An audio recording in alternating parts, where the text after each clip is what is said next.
السلام علیکم۔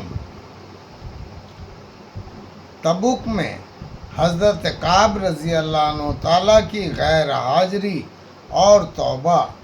اسی تبوک کی لڑائی میں مہاجرین، جنہیں شرعی عذر یا مجبوری رہی ہے کے علاوہ 80 سے زیادہ تو منافق انصار میں سے تھے، اور اتنے ہی تقریباً بدوی لوگ میں سے۔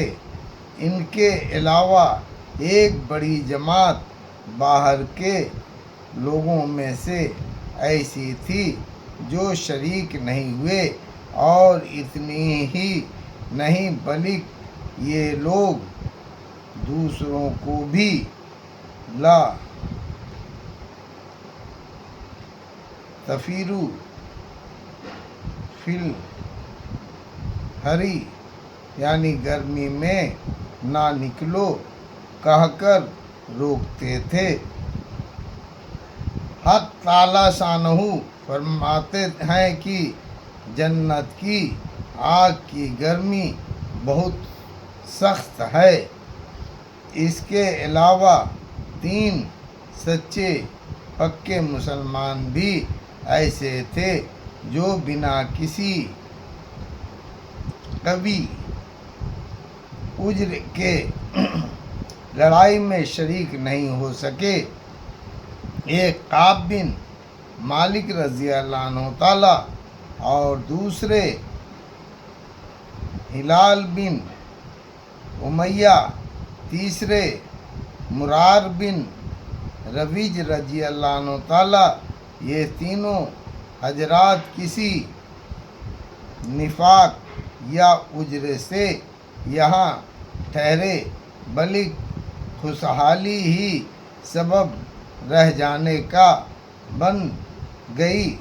کعب رضی اللہ عنہ تعالیٰ اپنے سرگزشت جو اس موقع پر پیش آئی مفصل سناتے ہیں، جو آئندہ آ رہی ہے۔ مرار بن ربیع کا باغ خوب پھل رہا تھا۔ ان کو خیال ہوا کہ اگر میں چلا گیا تو وہ سب ضائع ہو جائے گا۔ ہمیشہ میں لڑائیوں میں شریک ہوتا ہی رہا ہوں، اگر اس مرتبہ رہ گیا تو کیا مضائقہ ہے، اس لیے ٹھہر گئے۔ مگر جب تنبؤ ہوا تو چونکہ باغ ہی اس کا سبب ہوا تھا، اس لیے سب کو اللہ کے راستے میں صدقہ کر دیا۔ ہلال کے اہل اور اعزا، بال بچے، رشتہ دار جو کہیں گئے ہوئے تھے، اتفاق سے اس موقع پر سب جمع ہو گئے۔ ان کو بھی یہی خیال ہوا کہ ہمیشہ شرکت کرتا ہوں، اگر اس موقع پر نہ جاؤں تو کیا حرج ہے، اس لیے ٹھہر گئے۔ مگر تنبؤ ہونے پر سب سے تعلقات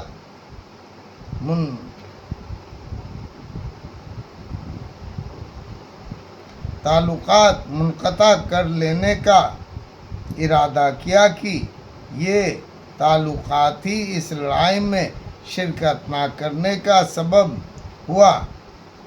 حضرت کعب رضی اللہ عنہ تعالیٰ کا قصہ احادیث میں کثرت سے آتا ہے۔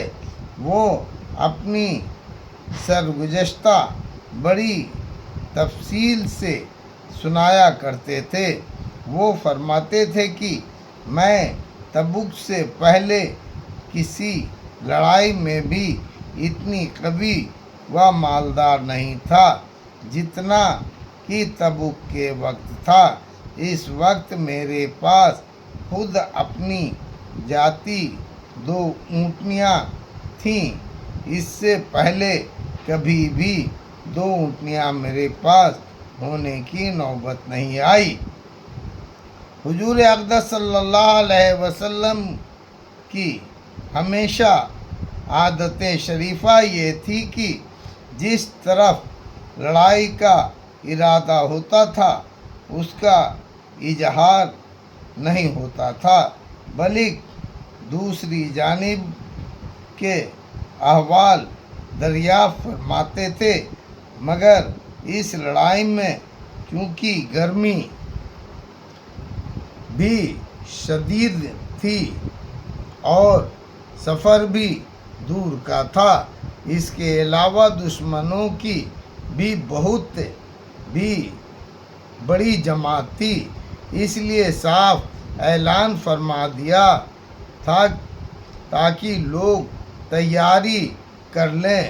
چنانچہ مسلمانوں کی اتنی بڑی جماعت حضور صلی اللہ علیہ وسلم کے ساتھ ہو گئی کہ رجسٹر میں ان کا نام بھی لکھنا دشوار تھا، اور مجمع کی کثرت کی وجہ سے کوئی شخص اگر چھپنا چاہتا کہ میں نہ جاؤں، نہ پتہ چلے تو دشوار نہ تھا۔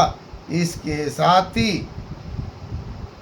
پھل بالکل پک رہے تھے۔ میں بھی سامان سفر کی تیاری کا صبح ہی سے ارادہ کرتا، مگر شام ہو جاتی اور کسی قسم کی تیاری کی نوبت نہ آتی، لیکن میں اپنے دل میں خیال کرتا کہ مجھے وسعت یعنی مال کی زیادتی حاصل ہے۔ جب ارادہ پختہ کروں گا فوراً ہو جائے گا۔ حالانکہ حضور اقدس صلی اللہ علیہ وسلم روانہ بھی ہو گئے اور مسلمان آپ کے ساتھ ساتھ، مگر میرا سامان سفر تیار نہ ہوا۔ پھر بھی یہی خیال رہا کہ 1-2 روز میں تیاری کر کے جا ملوں گا۔ اسی طرح آج کل پر ٹلتا رہا، حتیٰ کہ حضور صلی اللہ علیہ وسلم کے وہاں پہنچنے کا زمانہ تقریباً آ گیا۔ اس وقت میں نے کوشش بھی کی مگر سامان نہ ہو سکا۔ جب مدینہ طیبہ میں ادھر ادھر دیکھتا ہوں تو صرف وہی لوگ ملتے ہیں جن کے اوپر نفاق کا بدنما داغ لگا ہوا تھا، وہ معذور تھے۔ اور حضور صلی اللہ علیہ وسلم نے بھی تبوک پہنچ کر دریافت فرمایا کہ کعب رضی اللہ عنہ تعالیٰ نظر نہیں پڑتے، کیا بات ہوئی؟ ایک صاحب نے کہا، یا رسول اللہ، اس کو اپنے مال و جمال کی اکڑ نے روکا۔ حضرت معاذ نے فرمایا کہ غلط کہا، ہم جہاں تک سمجھتے ہیں کہ بھلا آدمی کے، مگر حضور اقدس صلی اللہ علیہ وسلم نے بالکل سکوت فرمایا اور کچھ نہیں بولے، حتیٰ کہ چند روز میں نے واپسی کی خبر سنی تو مجھے رنج و غم سوار ہوا اور بہت فکر ہوا۔ دل میں جھوٹے اجرے آتے تھے کہ اس وقت کسی فرضی اجرے سے حضور صلی اللہ علیہ وسلم کے غصے سے جان بچوا لوں، پھر کسی وقت معافی کی درخواست کر لوں گا۔ اور اس بارے میں اپنے گھرانے کے ہر سمجھدار سے مشورہ کرتا رہا، مگر جب مجھے معلوم ہو گیا کہ حضور صلی اللہ علیہ وسلم تشریف لے ہی آئے ہیں تو میرے دل نے فیصلہ کیا کہ بغیر سچ کے کوئی چیز نجات نہ دے گی، اور میں نے سچ سچ عرض کرنے کی ٹھان ہی لی۔ حضور صلی اللہ علیہ وسلم کی عادت شریفہ یہ تھی کہ جب سفر سے واپس تشریف لاتے تو اول مسجد میں تشریف لے جاتے اور 2 رکعت تحیۃ المسجد پڑھتے اور وہیں تھوڑی دیر تک تشریف رکھتے، پھر لوگوں سے ملاقات فرمائے۔ چنانچہ حسب معمول حضور صلی اللہ علیہ وسلم تشریف فرما رہے اور منافق لوگ آ کر جھوٹے اجر کرتے اور قسمیں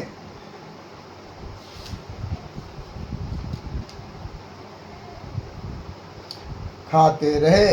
حضور اقدس صلی اللہ علیہ وسلم ان کے ظاہری حال کو قبول فرماتے رہے اور باطن کو اللہ کے سپرد فرماتے رہے کہ اتنے میں بھی حاضر ہوا اور سلام کیا۔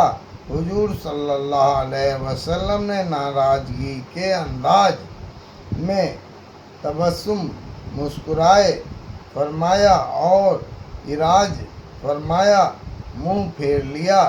میں نے عرض کیا، یا اللہ کے نبی، آپ نے اعراض فرما لیا۔ میں نے خدا کی قسم نہ تو منافق ہوں نہ مجھے ایمان میں کچھ تردد ہے۔ ارشاد فرمایا کہ یہاں آ۔ میں قریب ہو کر بیٹھ گیا۔ حضور صلی اللہ علیہ وسلم نے فرمایا کہ تجھے کس چیز نے روکا؟ کیا تو نے اونٹنیاں نہیں خرید رکھی تھی؟ میں نے عرض کیا، یا رسول اللہ، اگر میں کسی دنیا دار کے پاس اس وقت ہوتا تو مجھے یقین ہے کہ میں اس کے غصے سے معقول اجر کے ساتھ خلاصی پا لیتا کہ مجھے بات کرنے کا سلیقہ اللہ تعالیٰ نے عطا فرمایا ہے، لیکن آپ کے متعلق مجھے معلوم ہے کہ اگر آج جھوٹ سے آپ کو راضی کر لوں تو قریب ہے کہ اللہ جل جلالہ مجھ سے ناراض ہوں گے، اور اگر صاف عرض کر دوں تو آپ کو غصہ آئے گا، لیکن قریب ہے کہ اللہ کی پاک ذات آپ کے عتاب کو زائل فرما دے گی۔ اس لیے سچ ہی عرض کرتا ہوں کہ واللہ مجھے کوئی عذر نہیں تھا، اور جیسا فارغ اور وسعت والا میں اس زمانے میں تھا، کسی زمانے میں بھی اس سے پہلے نہیں ہوا۔ حضور صلی اللہ علیہ وسلم نے ارشاد فرمایا کہ اچھا اٹھ جاؤ، تمہارا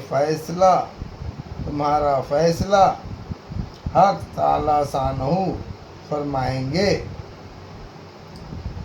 میں وہاں سے اٹھا تو میری قوم کے بہت سے لوگوں نے مجھے ملامت کی کہ تم نے اس سے پہلے کوئی گناہ نہیں کیا تھا۔ اگر تو کوئی عذر کر کے حضور اقدس صلی اللہ علیہ وسلم سے استغفار کی درخواست کرتا تو حضور صلی اللہ علیہ وسلم کا استغفار تیرے لیے کافی تھا۔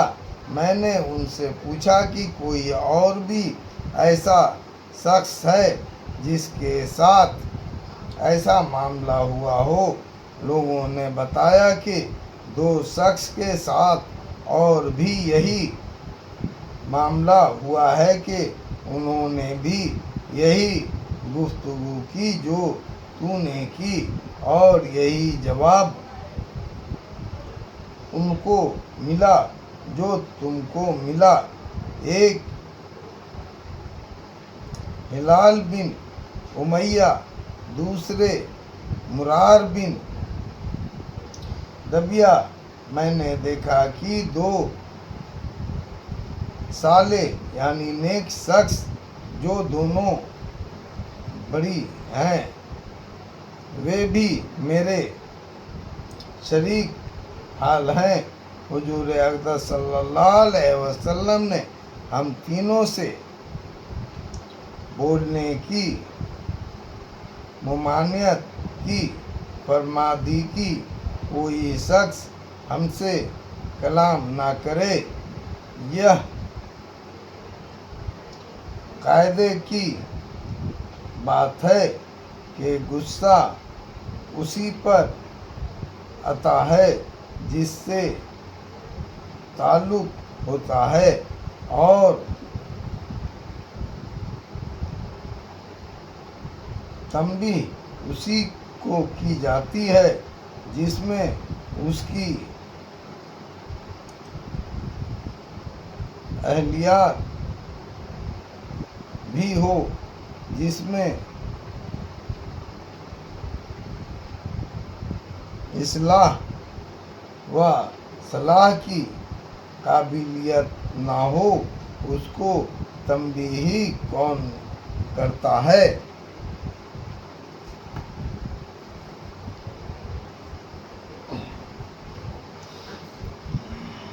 حضرت قاب رضی اللہ عنہ تعالیٰ کہتے ہیں کہ حضور صلی اللہ علیہ وسلم کی ممانعت پر لوگوں نے ہم سے بولنا چھوڑ دیا اور ہم سے اجتناب یعنی پرہیز کرنے لگے، اور گویا دنیا ہی بدل گئی۔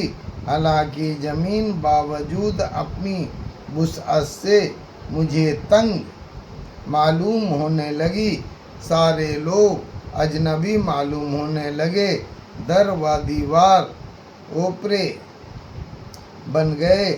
مجھے سب سے زیادہ اس کا فکر تھا کہ میں اس حال میں مر گیا تو حضور صلی اللہ علیہ وسلم جنازے کی نماز بھی نہ پڑھیں گے، اور خدا نخواستہ حضور صلی اللہ علیہ وسلم کا وصال ہو گیا تو میں ہمیشہ ہمیشہ کے لیے ایسا ہی رہ جاؤں گا، نہ کوئی مجھ سے کلام کرے گا، نہ میری نماز پڑھے گا، کہ حضور صلی اللہ علیہ وسلم کے ارشاد کے خلاف کون کر سکتا ہے؟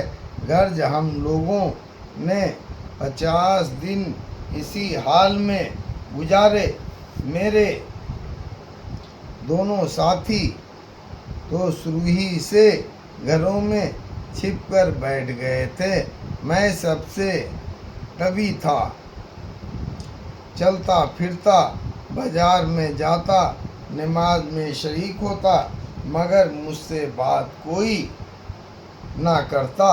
حضور صلی اللہ علیہ وسلم کی مجلس میں حاضر ہو کر سلام کرتا اور بہت غور سے خیال کرتا کہ حضور صلی اللہ علیہ وسلم کے لب مبارک جواب کے لیے ہلے یا نہیں۔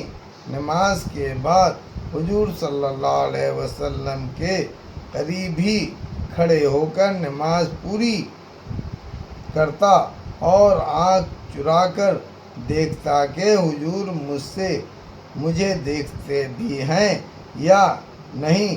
جب میں نماز میں مشغول ہوتا تو حضور صلی اللہ علیہ وسلم مجھے دیکھتے، اور جب میں ادھر متوجہ ہوتا تو حضور صلی اللہ علیہ وسلم منہ پھیر لیتے اور میرے جانب سے اعراض فرما لیتے۔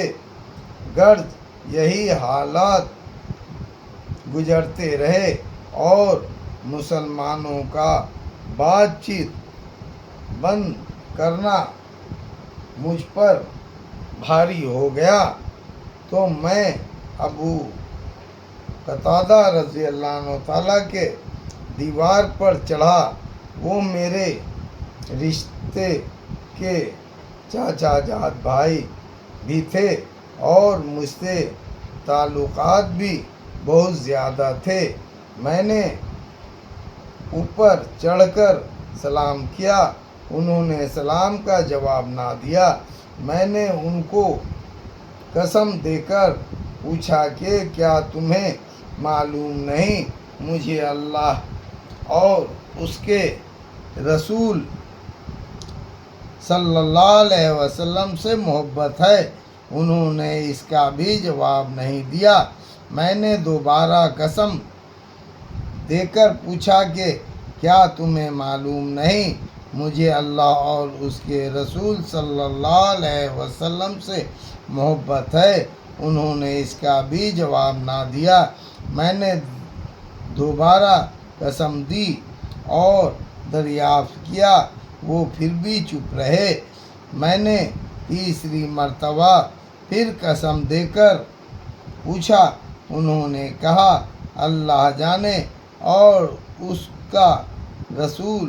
یہ سن کر میری آنکھوں سے آنسو نکل پڑے اور وہاں سے لوٹ آیا۔ اسی دوران میں ایک مرتبہ مدینہ منورہ اپنا غلہ فروخت کرنے آیا۔ اسی دوران میں نے ایک مرتبہ مدینہ منورہ اپنا غلہ فروخت کرنے آیا تھا، یہ کہتے ہوئے سنا کہ کوئی کعب بن مالک کا پتہ بتا دو۔ لوگوں نے اس کو میری طرف اشارہ کر کے بتایا۔ وہ میرے پاس آیا اور غسان کے کافر بادشاہ کا خط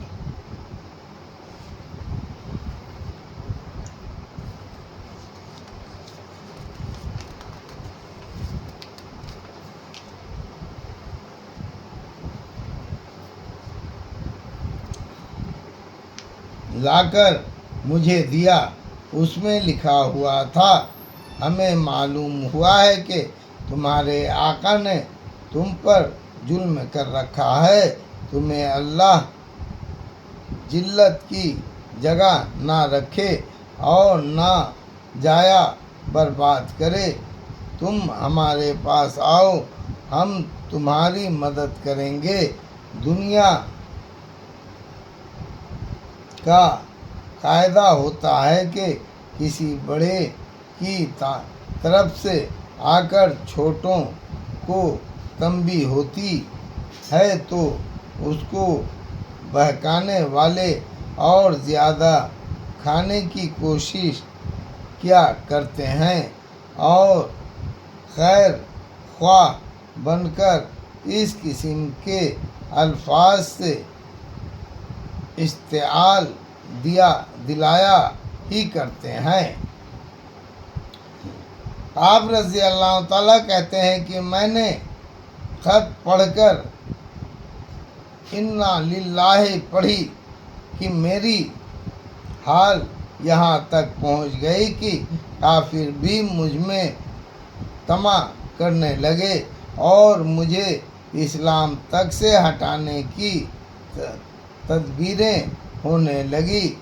یہ ایک اور مصیبت آئی اور اس خط کو لے جا کر میں نے ایک تنور میں پھینک دیا اور حضور صلی اللہ علیہ وسلم سے جا کر عرض کیا، یا رسول اللہ، آپ کے اعراض کی وجہ سے میرے یہ حالات ہو گئی ہے، ہے کہ کافر مجھ میں طمع کرنے لگے۔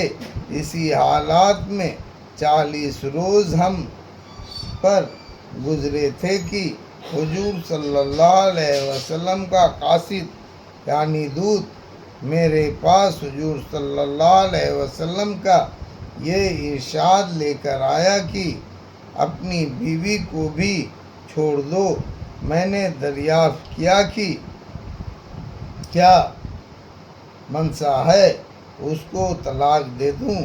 کہا نہیں، بلکہ علیحدگی اختیار کر لو، اور میرے دونوں ساتھیوں کے پاس بھی انہی قاصد کی معرفت یہی حکم پہنچا۔ میں نے اپنی بیوی سے کہہ دیا کہ تو اپنے میکے چلی جا، جب تک اللہ تعالی شانہ اس امر کا فیصلہ فرمائے وہیں رہنا۔ ہلال بن امیہ رضی اللہ تعالی کی بیوی حضور صلی اللہ علیہ وسلم کی خدمت میں حاضر ہوئی اور عرض کیا کہ ہلال بالکل بوڑھے شخص ہیں، کوئی خبر گیری کرنے والا نہ ہوگا تو ہلاک ہو جائیں گے۔ اگر آپ اجازت دیں اور آپ کو گرانی نہ ہو تو میں کچھ کام کاج ان کا کر دیا کروں۔ حضور صلی اللہ علیہ وسلم نے فرمایا، مجائکہ نہیں، لیکن صحبت نہ کریں۔ انہوں نے عرض کیا، یا رسول اللہ، اس چیز کی طرف تو ان کو مولان بھی نہیں جس روز سے یہ واقعہ پیش آیا ہے، آج تک ان کا وقت روتے ہی گزر رہا ہے۔ آپ کہتے ہیں کہ مجھ سے بھی کہا گیا کہ ہلال کی طرح تو بھی اگر بیوی کی خدمات کی اجازت لے لے تو شاید مل جائے۔ میں نے کہا، وہ بوڑھے ہیں، میں جوان ہوں، نہ معلوم مجھے کیا جواب ملیں گے، اس لیے میں جرأت نہیں کر سکتا۔ غرض اس حال میں 10 روز اور گزرے کہ ہم سے بات چیت میل جول چھوٹے ہوئے 50 دن ہو گئے۔ 50ویں دن کی صبح کی نماز اپنے گھر کی چھت پر پڑھ کر میں نہایت غمگین بیٹھا ہوا تھا۔ زمین مجھ پر بالکل تنگ تھی اور زندگی دوبھر ہو رہی تھی کہ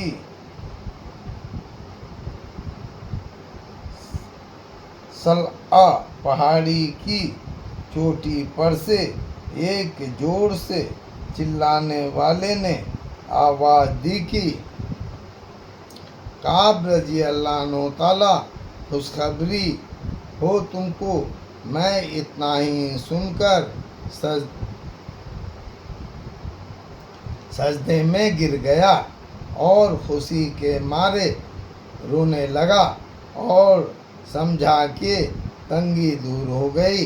حضور اقدس صلی اللہ علیہ وسلم نے صبح کی نماز کے بعد ہماری معافی کا اعلان فرمایا، جس پر ایک شخص نے تو پہاڑ پر چڑھ کر زور سے آواز دی کہ وہ سب سے پہلے پہنچ گئی۔ اس کے بعد ایک صاحب گھوڑے پر سوار ہو کر بھاگے ہوئے آئے اور جو کپڑے پہن رہا تھا وہ نکال کر بشارت دینے والے کو نظر کر دیے۔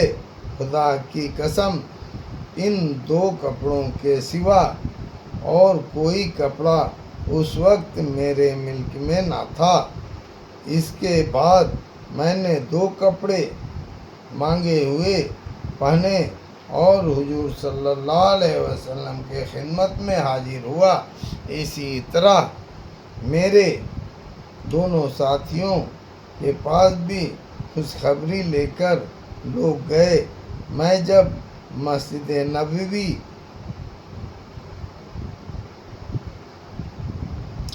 صلی اللہ علیہ وسلم میں حاضر ہوا تو وہ لوگ جو خدمت اقدس میں حاضر تھے مجھے مبارکباد دینے کے لیے دوڑے اور سب سے پہلے ابو طلحہ رضی اللہ تعالیٰ نے بڑھ کر مبارکباد دی اور مصافحہ کیا جو ہمیشہ ہی یادگار رہے گا۔ میں نے حضور صلی اللہ علیہ وسلم کی بارگاہ میں جا کر سلام کیا تو چہرہ انور کھل رہا تھا اور انوار خوشی کے چہرے سے ظاہر ہو رہے تھے۔ حضور اقدس صلی اللہ علیہ وسلم کا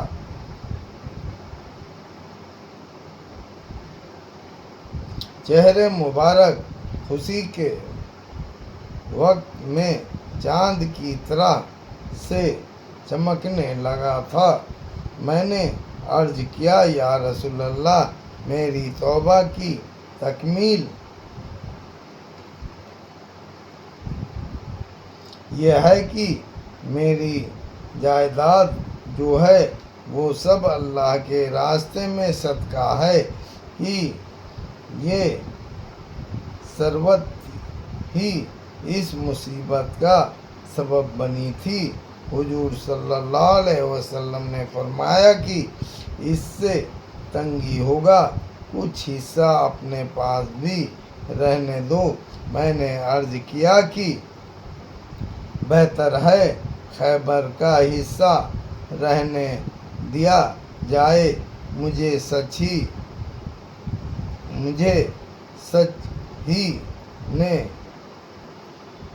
نجات دی، اس لیے میں نے عہد کر لیا کہ ہمیشہ ہی سچ بولوں گا۔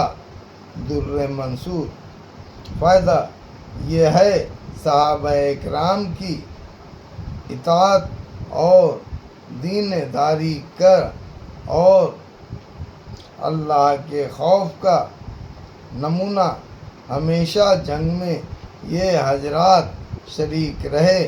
ایک مرتبہ کی غیر حاضری پر کیا کیا عتاب ہوا اور اس کو کس فرما برداری سے